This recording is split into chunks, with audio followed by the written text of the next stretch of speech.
There was a small village tucked away between the mountains where a young girl named Emily lived.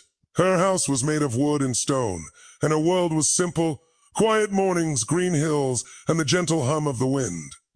But inside Emily's heart lived dreams that reached far beyond the borders of her village. She wanted to become a doctor. Not just any doctor, but someone who could return to help people like those in her own community, who often suffered because they had no one to treat them. Her father worked from dawn till dusk in the fields, and her mother took in sewing work just to make ends meet. They had little, but they gave Emily all they could. She didn't have the luxury of a personal room or even a proper study table. Well, most nights she would sit on the floor with a candle, reading books that were either borrowed or gifted by kind teachers who believed in her potential. The pages were often torn and worn, but Emily's eyes sparkled as she read through them. Her hunger for knowledge was bigger than any hunger she ever felt for food.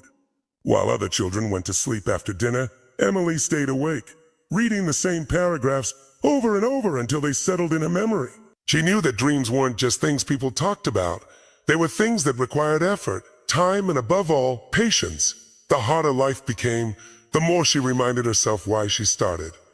Her village had lost lives just because the nearest hospital was too far. She had seen people suffer in silence, and she wanted to be the one who could change that. Time passed, and Emily grew, but so did the weight on her shoulders. When she was 18, her father fell ill. It wasn't the kind of sickness that went away with rest. It was serious, and treatment meant money. Money the family didn't have. Emily knew what this meant. She couldn't go to college, at least not now. The choice was painfully clear. She had to stay and take care of her family. She didn't cry. She didn't complain. She simply adjusted. Emily started working alongside her mother, stitching clothes through the night. She joined her neighbors in the fields during the day, plowing land and harvesting crops under the scorching sun. Her hands became rough, her back sore and her eyes often tired, but she never allowed her dream to disappear. Books became her companion during stolen moments, early morning before the rooster crowed or late at night. After everyone was asleep, she wrote notes on scraps of paper. Sometimes, when there was no light, she would imagine the diagrams in her mind, drawing them in the air with her fingers. She knew that this phase was hard, but not permanent. That belief became her armor. In a nearby village, a small clinic run by a retired nurse was the only place people could go for basic treatment. Emily started volunteering there. She helped clean the place, arrange medicine bottles, and listened to the nurse speak about illnesses and cures. It wasn't a classroom, but it was education. Every patient that came in was a chance to learn. Every wound, every cough, every fever was a lesson that books alone couldn't teach. She kept applying to colleges, even when letters of rejection came back one after the other. They said she didn't have the right grades or background, that her application didn't stand out. But Emily didn't let those words define her. She applied again and again. Every no she received was simply a step closer to the yes she was waiting for. Then one day, that yes finally arrived. A scholarship from a non-profit organization which supported underprivileged students who showed extraordinary resilience and dedication. Emily was accepted into medical school. It felt like the sky had opened. Not because the path ahead would be easy, but because her years of quiet struggle were finally being recognized. She packed her few belongings and stepped into a new world, far from the mountains of her village. But she never forgot where she came from. During her years at medical school, while other students relaxed during holidays, Emily returned to the same clinic where she had once volunteered. She worked there, this time not as a helper, but as a student of medicine. She continued learning, growing, and giving back. Her professors noticed her dedication. She wasn't just smart, she was hungry to serve. And in that hunger, she discovered her true strength. No matter how hard her studies became, no matter how long the nights in the hospital stretched, she reminded herself of the candle-lit nights on the floor, of her father's illness, of the people who waited for her return. Emily graduated with honors. She was offered jobs in big cities with big paychecks, but her heart led her back to her village. She opened a small clinic, the first proper one her community had ever seen. People came from far and wide to be treated by Dr. Emily. She charged nothing from those who couldn't afford it. Her mission wasn't profit, it was purpose. Children looked up to her, especially girls who once believed that such dreams were not for them. They saw in Emily a reflection of possibility. She became more than a doctor. She became a symbol of what was possible when a person refuses to give up. Emily's journey reminds us that dreams do not ask where we are born. They don't care about how much money we have or the challenges we face. They only ask how badly we want them and how far we are willing to go. Her life was not built on luck, but on long nights, hard work, and a promise to herself that she never broke. For everyone listening, whether you're in Laos or the United States, in Germany or Japan, in Myanmar, Australia, Malaysia, or the United Kingdom, remember this: every step you take forward, even the smallest one, matters. Your background may shape you, but it does not define you. Your resilience does. The road to success is often paved with rejection, and for Emily it was no different. Even after doing everything right, studying through the night, volunteering at the clinic, and balancing family responsibilities, her first few applications to medical school were met with polite, cold rejections. Each envelope carried words that told her she wasn't ready, that her background was too weak, that there were better candidates. But Emily didn't let those letters define her worth. Instead of seeing rejection as failure, she treated it as feedback.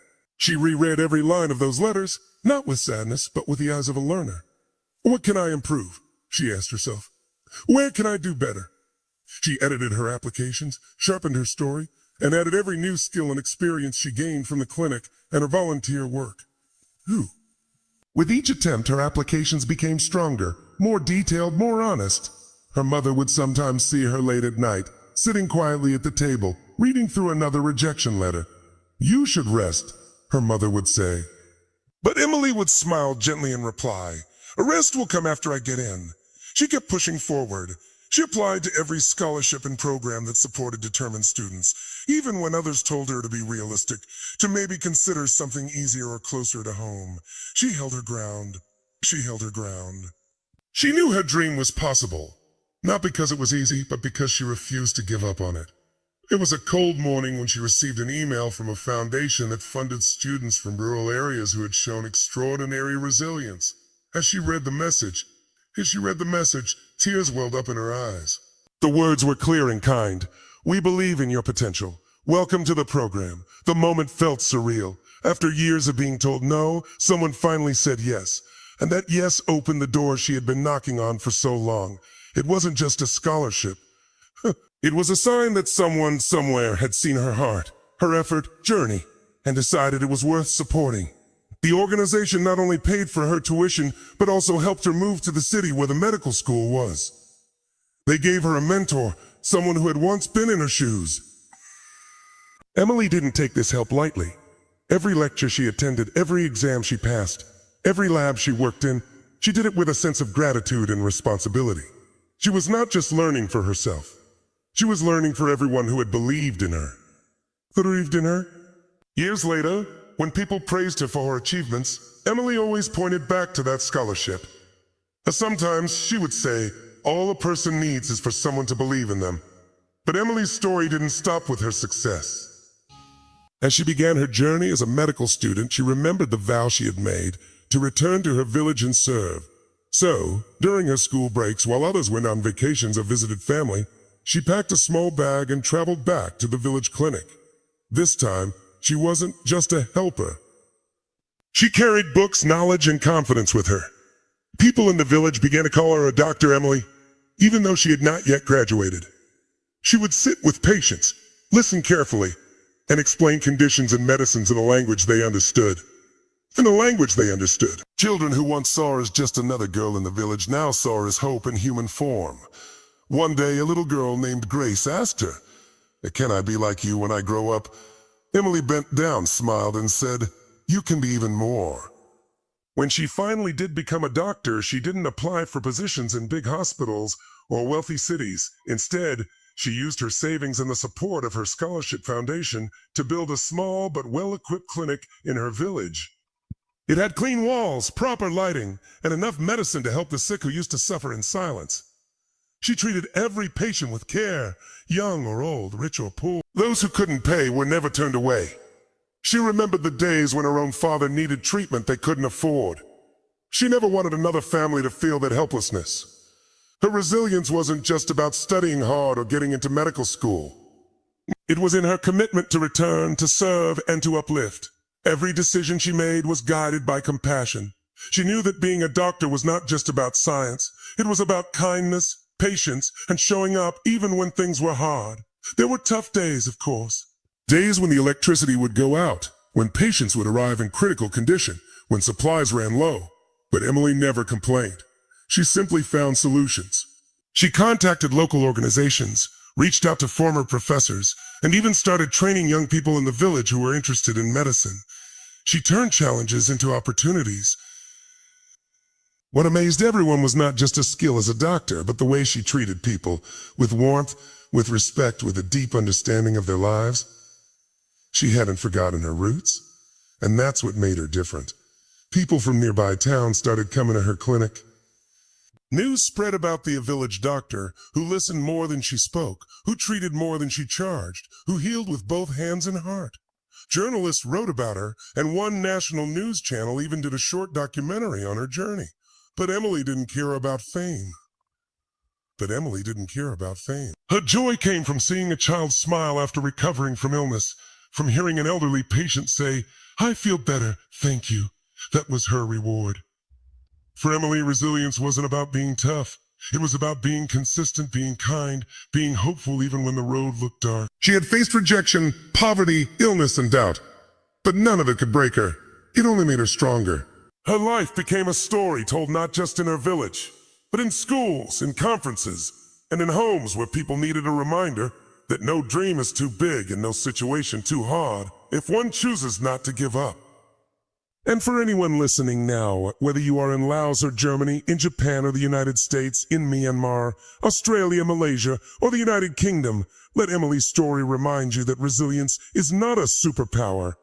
It is a daily choice, a quiet strength, a refusal to quit. And when you live with that kind of strength, there's no limit to what you can rise above.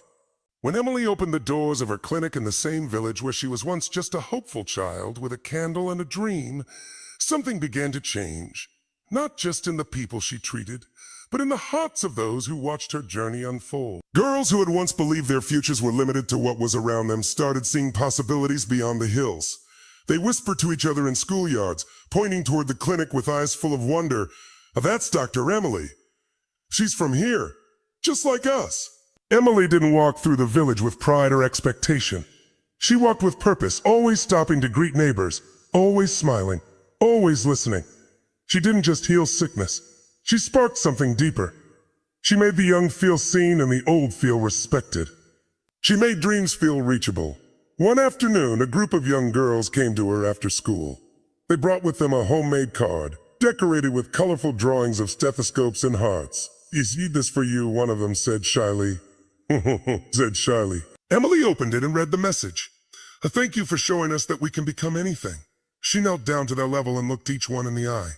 "You already have what it takes," she said softly. "Just keep going."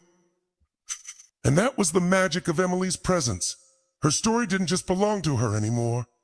It became a seed in the minds of others.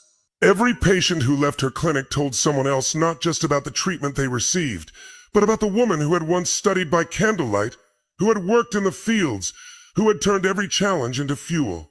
Soon, nearby schools began inviting her to speak. She would stand in front of classrooms filled with wide-eyed children and share her story not as a tale of success, but as a message of hope. She didn't talk about grades or awards.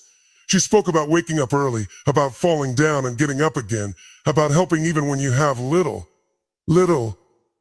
"You don't have to be born with everything," she would say. Teachers started to notice changes in their students. More questions, more dreams being shared, more confidence in the way they spoke about their futures. Emily had become more than a doctor. She had become a mirror through which others could see their own strength. Strength. And in the quiet moments, when the clinic was empty and the village streets were calm, Emily would often think back to all the moments she could have quit. The rejections, the long nights, the pain of watching her father suffer. But she never did. Because deep inside her, she knew that adversity was never meant to stop her. It was meant to shape her. She had learned a truth that many people discover only later in life. Life will test you. It will challenge your patience, your strength, your hope. But what matters most is not what happens to you, it's how you respond. Emily didn't choose the easy path. She chose the meaningful one. And every choice she made was a quiet act of resilience. Not loud, not dramatic, but steady and shaken. She believed that character is built in the silent moments, in how you treat others when no one is watching, in how you show up even when everything inside you wants to stop. And through her story, people across regions, cultures, and generations learned that your background doesn't determine your future. What defines you is your willingness to keep moving forward, to get up every time you fall, to hold on to your dream even when it feels far away, to keep the flame alive even when the night is long and cold. Because in the end, a measure of your life is not what you go through, it's how you rise through it, just like Emily did.